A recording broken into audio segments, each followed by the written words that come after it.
Hey, welcome to Area Shores Prepping. I'm your host, Greg. I have some financial news, if you're interested in it, regarding silver and how this treacherous government, Democrats, Republicans, tucked something away in the last bill that should make you very mad. And of course, it comes to effect on March 15th, the Ides of March, where Caesar was stabbed in the back by Brutus and other members. Et tu, Brute?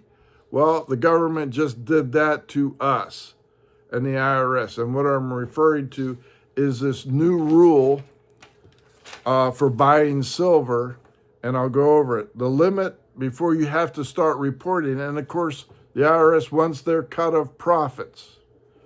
And that's why I've been telling you forever and a day, cash, cash, cash. Keep your purchases small, keep them in person, keep them in cash amounts or under the radar for how much you buy. And here it's coming. The IRS now is demanding that if you buy silver bullion over $600 per year. So that means if you go to SD bullion, J&M bullion, or whatever else and say, I need, because I'm worried about the dollar, so I'm going to buy 10 1-ounce rounds, $800, you now will get a notification from that bullion dealer or that coin dealer that you have to fill out a reporting file to the IRS of your purchase and pay tax on that. This is nationwide, and you can thank the liberals for that. Starting 3/15 and 26, IRS will be taxing purchases $600 or more. Bullion dealers now have to report to the IRS all purchases over $600, and you will receive a 1099 form and report it as capital gains. Individual sales reported and inheritance as capital gains over $600. So if I will, Sandy, my stash of coins, she has to report it to the IRS if it's over $600, or you receive something of value over $600. You have to report it. Remember, cash, cash, cash. And if you're buying from bullion dealers, instead of buying it all at once from one selected bullion dealer, my advice to you is say, okay, fine. I am going to spend $500 at J&M. I'm going to spend $500 at Noble. I'm going to spend $500 at SD or whatever bullion dealer you want, keeping it under that $600. And as long as you spread it out and you keep it under that reporting, you're fine. Now, you also have to have proof that you bought it at spot price. So when you go to sell it, you can say, well, wait a minute. I bought it at $100 an ounce and now I'm selling it at $80 an ounce. That's a loss, so you don't have to report losses. However, if you bought it at $80 an ounce and now you're selling it for $150 and you're selling it and the amount goes over $600, you have to report it and you have to provide the form for that buyer to report it as capital gains. Bags of silver, dimes, you know those mercury dimes that everybody wants to collect and say, oh, look at this, I got a 5-pound bag of dimes and this is my emergency silver scrap money and everything else. Guess what? You bought that bag, it's reported immediately as capital gains. They got you coming and going, folks. The Ides of March, the IRS and the government put the screws to you with the liberal Democrats.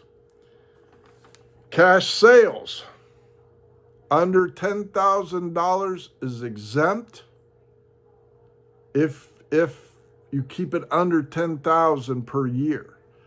They are messing with the language right now as we speak and adding and subtracting to this to get every ounce of money they can from you. Collector coins are exempt as long as you can prove you are not buying them for the metal content. So in other words, if you say, I bought an ancient silver coin from 735 BC, which I showed you on this channel, and it's just a little tiny piece like that, I bought it for the collector value, those are exempt. Morgan silver dollars, peace dollars, whatever else, individually, and you're buying it as a collector and they're rated and sealed and everything else, that's exempt as long as you can prove you still have it.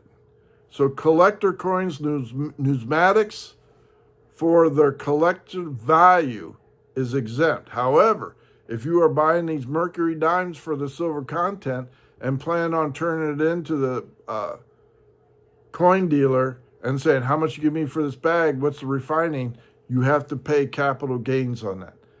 These people are just absolutely insidious, and especially making it effective on the Ides of March, March 15th, where they stab you in the back. I think this new bill is appropriate for that, tucked away in the one big beautiful bill, hidden away by the liberal Democrats who want to tax you for everything you have, because this government absolutely refuses to reduce spending.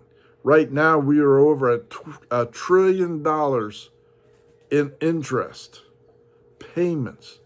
$1 trillion in interest payments. And that's bigger than the Defense Department. We cannot continue on with this. That's why they're taxing you for every nickel and dime, literally, to get their hands on the paying this. You cannot do that. My advice to you is buy what gold you can, buy what silver you can in small amounts spread over a lot of stuff. Cash at coin dealerships, keeping it under $600 threshold or over the $10,000 in bulk. Keep it low so you don't have to fill out the forms for $10,000 purchases or over, so the bank doesn't have to report it.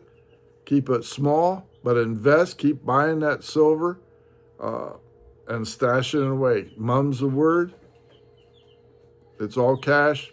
Nobody knows. Nobody reports it. When you go to sell it, and this is just my advice, person to person. That's totally legal. I'm not telling you anything wrong. Sell an ounce of silver, 2 ounces, 3 ounces, cash deal from me to you, and we're all good. But that's coming up March 15th. Buy your purchases now. I did. And believe me, J&M Bullion is so far behind, you might want to try somebody else. They are way behind. So the order was placed well before this deadline. Keep that in mind. Thank you so much for liking and subscribing to Resource Prepping. Greg out.